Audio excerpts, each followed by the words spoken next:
رسول پاک صلی اللہ علیہ وسلم احساس والے نبی ہیں، اور احساس حضور نے امت کا کیا، احساس والی زندگی گزاری، ہر لمحہ محبوب پریشان رہے۔ یہ تھوڑا عرصہ پہلے ڈاکٹر ہارون صاحب مسلمان ہوئے ہیں، اور ابھی انہوں نے 2-3 کتابوں کا انگریزی میں ترجمہ کیا ہے، اور بھی کچھ کتابوں پہ وہ کام کر رہے ہیں۔ ہالینڈ کے رہنے والے ڈاکٹر صاحب ہیں۔ توجہ ہے میری بات پر آپ عزیزوں؟ ڈاکٹر صاحب کہتے ہیں کہ میں نے یہ سنا تھا کہ مسلمان دہشت گرد ہیں، یہ بم بلاسٹ کرتے ہیں۔ تو میں جہاں لفظ اسلام آتا تھا وہاں سے میں تھوڑا بچ جاتا تھا، پیچھے ہٹ جاتا تھا، لیکن میرے مزاج کے اندر یہ بات شامل تھی کہ میرے اندر اللہ نے بڑا انسانیت کا جذبہ رکھا ہوا تھا۔ تو میں ایک تنظیم قائم کر رہا تھا، میرا خیال تھا کہ ایک ایسی جماعت بناؤں کہ جو پوری دنیا کے اندر اسلام، توجہ ہے میرے عزیزوں کی؟ کہتے میرا خیال تھا ایسی جماعت قائم کروں کہ جو پوری دنیا میں لوگوں کی خدمت کرے اور بغیر امتیاز کے کرے، اسلام والوں کی بھی اور غیر مسلموں کی بھی۔ لیکن مجھے بڑا دھچکا رہتا تھا کہ مسلمان سخت گیر قوم ہے۔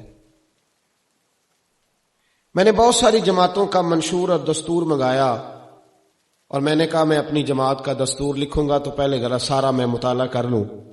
ڈاکٹروں کا ٹیبل ہوتا ہے، اس کے اوپر شیشہ لگا ہوتا ہے، نیچے وہ جو چیز ضروری ہوتی ہے وہ رکھ لیتے۔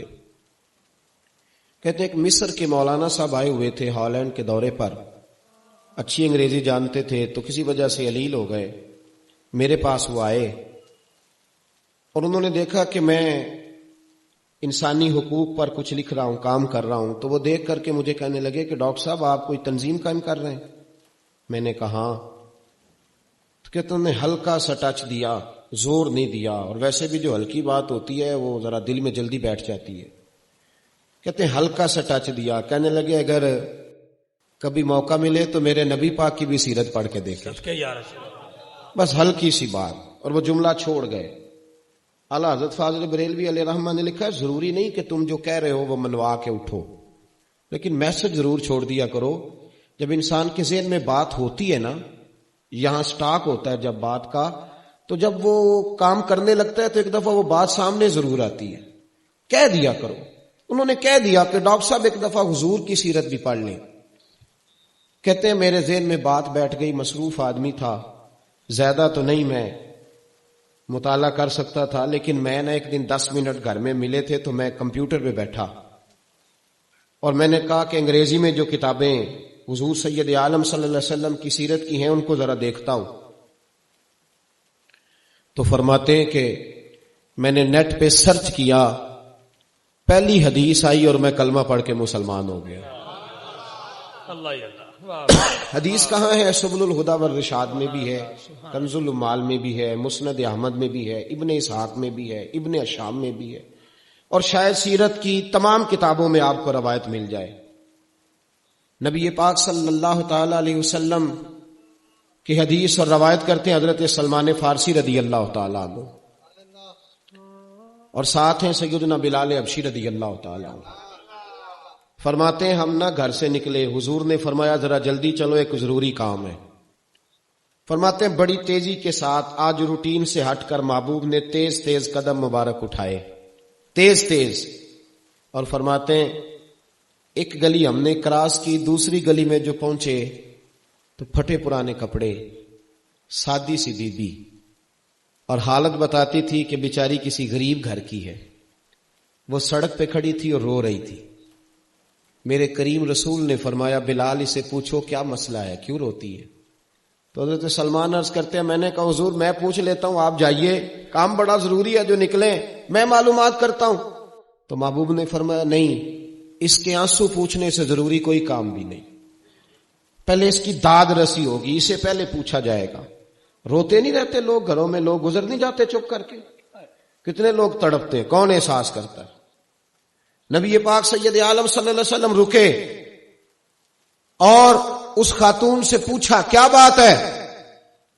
اس نے کہا کہ بات کوئی بھی نہیں، میرا ایک ہی موٹا سا مسئلہ ہے۔ کہا وہ کیا؟ کہنے لگی میں غریب ہوں، اور غریبی بذات خود بہت بڑا گناہ ہوتی ہے، لوگ بڑا جرم سمجھتے ہیں اس کو، بذات خود میں نے شروع میں کہا نا کہ مذہبی سٹیج کی بھی صدارت غریب آدمی نہیں کر سکتا، کیونکہ غریب جو ہوا جہد کول دتھی ہونی انہیں نیڑے بہنا ہے نا جی، جہد کول نہیں انہیں دے پیچھے جا کے بہنا اینڈ تے کول کہڑا دتھی ہے۔ اس سٹیج پہ بھی غریب آدمی کی صدارت نہیں ممکن ہو ہی نہیں سکتا۔ میرے رسول پاک سید عالم صلی اللہ تعالی علیہ وآلہ وسلم نے فرمایا پہلے اسے پوچھو کیا مسئلہ ہے۔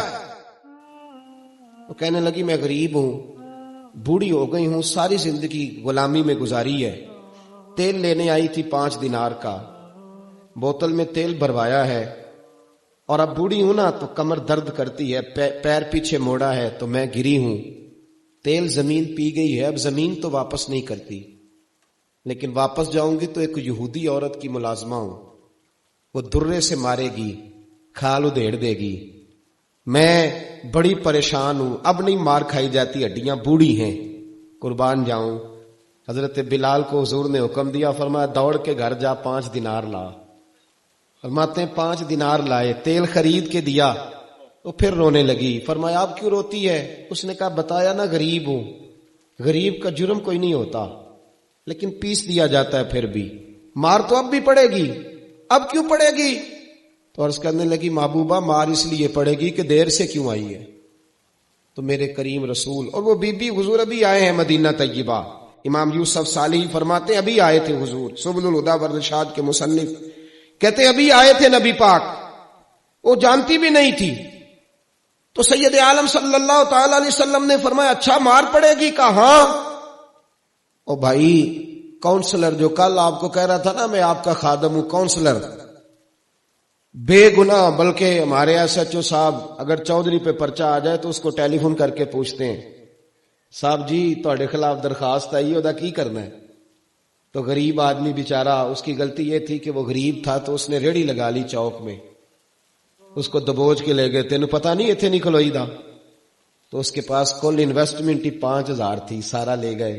پھر وہ کاؤنسلر صاحب کے پاس چلا گیا، سر میرے نال چلے آ جائے ذرا میں تھانے جانا ہے۔ انہوں نے کہا گڈی کرائی ہے، پیسے ہے نہیں ایویں تھانے جائیدا ہے۔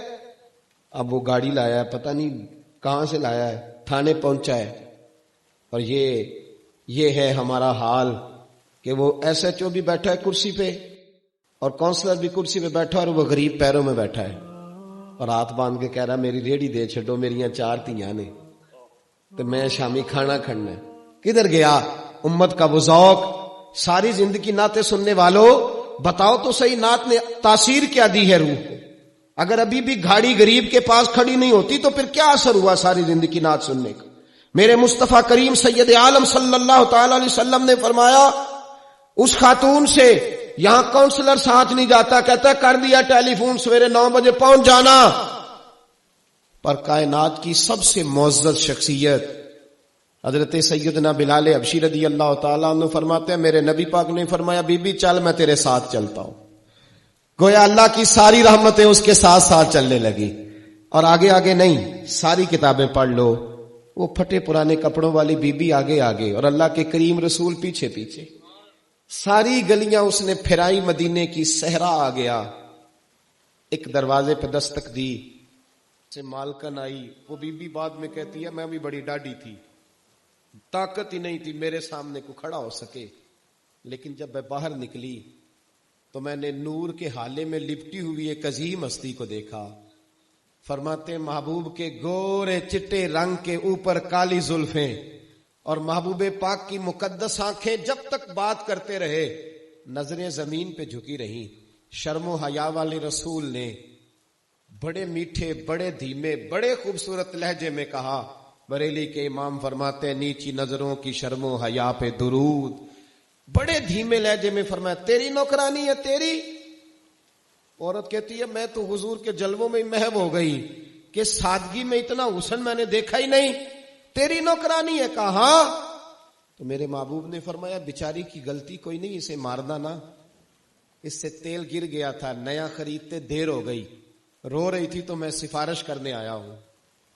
وہ خاتون کہتی ہے کسی کی نہیں مانی تھی، پر محبوب کے جملوں میں تاثیر اتنی تھی، ککھ سواد نہیں مشری اندر، اساں کھنڈا می چکھ ڈٹھیاں، انہاں ساریاں شیواں نالوں گلاں سجن دیاں مٹھیاں، فرماتے ہیں نبی پاک صلی اللہ تعالی علیہ وآلہ وسلم نے فرمایا کچھ نہ کہنا. کہنے لگی نہیں کہتی، میرا وعدہ رہا، کچھ نہیں کہوں گی. اب میرے حبیب نے پھر نظر اٹھائی اور اس غریبنی کی طرف دیکھا اور فرمایا تو اگر کہے تو میں جاؤں، تو اگر کہے تو میں خود بھیک دیں، خود ہی کہیں منگتے کا بھلا ہو، تو اگر کہے تو میں جاؤں. اس نے خراج پیش کیا تو چند آنسو گرائے. کہنے لگی محبوبہ جیسے بندہ نوازی. حضور نے رخ پھیرا تو حضرت بلال کہتے ہیں میں پیچھے رہ گیا. میں پیچھے رہ گیا تو وہ دونوں بیبیاں دوڑ کے میرے پاس آئیں. کہنے لگی بتا تو صحیح ہے کون، یہ بتا تو صحیح کون تھے. تو حضرت بلال کہنے لگی تم نہیں جانتے. جناب بلال فرمانے لگے یہی تو ہیں جنہیں اللہ نے سچا رسول بنا کے بھیجا ہے. بیبیاں دوڑ کے آئیں. کہنے لگی محبوبہ دروازے تک آئے ہو تو خالی تو نہ لوٹاؤ، مہربانی فرماؤ ہمیں بھی کلمہ پڑھا دو. ڈاکٹر ہارون کہتے ہیں وہ بیبیاں وہاں کلمہ پڑھ رہی تھی اور میں حدیث پڑھ کے کلمہ پڑھ رہا تھا. بھائی